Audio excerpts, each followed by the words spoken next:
Congress ticket ಇನ್ನೂ ಘೋಷಣೆ ಆಗಿಲ್ಲ. 2-3 ದಿನದಲ್ಲಿ ಟಿಕೆಟ್ ಅನ್ನ ಘೋಷಣೆ ಮಾಡ್ತೀವಿ.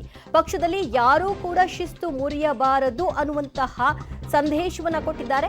ಏನೇ ಸಮಸ್ಯೆ ಇದ್ರೂ ನಾನು ಮತ್ತು ಮುಖ್ಯಮಂತ್ರಿಗಳು ಅದನ್ನ ಬಗೆಹರಿಸ್ತೀವಿ ಅಂತ ಕುಮಟಾದಲ್ಲಿ ಡಿಸಿಎಂ ಡಿಕೆ ಶಿವಕುಮಾರ್ ಅವರು ಕೋಲಾರದಲ್ಲಿ ಆಗ್ತಾ ಇರುವಂತಹ ಬಿಕ್ಕಟ್ಟಿನ ವಿಚಾರವಾಗಿ ಆಯ್ಕೆಯ ಕಗ್ಗಂಟು ಇರೋದು ನಿಜ, ಅದನ್ನ ಬಗೆಹರಿಸ್ತೀವಿ, ಯಾರು ಕೂಡ ಬಹಿರಂಗವಾಗಿ ಶಿಸ್ತನ್ನ ಉಲ್ಲಂಘನೆ ಮಾಡಬಾರದು ಅನ್ನುವಂತಹ ಸಂದೇಶವನ್ನ ಕೊಟ್ಟಿದ್ದಾರೆ.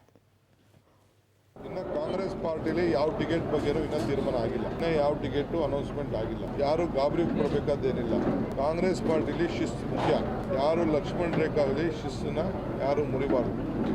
ಪಕ್ಷ ಇದ್ದರೆ ನಾವೆಲ್ಲ, ಪಕ್ಷ ಇಲ್ಲ ಅಂದರೆ ನಾವು ಯಾರು ಅಲ್ಲ. ಎಲ್ಲರಿಗೂ ಕೂಡ ತಿಳಿಸಿದ್ದೇನೆ, ಎಲ್ಲರೂ ಒಪ್ಕೊಂಡಿದ್ದಾರೆ. ನಾನು ಇವತ್ತು ಹೋಗ್ತಾ ಇದ್ದೇನೆ, ನಾನು ಮುಖ್ಯಮಂತ್ರಿ ಇಬ್ಬರೂ. ಅವ್ರು ಮೈಸೂರು ಹೋಗಿ ಬೆಂಗಳೂರು ಹೋಗ್ತೀವಿ. ಕೂತಿ ಏನೇ ಸಮಸ್ಯೆ ಇದ್ರೂ ನಾವು ಬಗೆಹರಿಸ್ತೀವಿ. ಆದರೆ ನಾವು ರಾಜ್ಯದ ಹಿತನ ನಾವು ನೋಡಬೇಕಾಗ್ತದೆ, ಪಕ್ಷದ ಹಿತನ ನಾವು ನೋಡಬೇಕಾಗ್ತದೆ.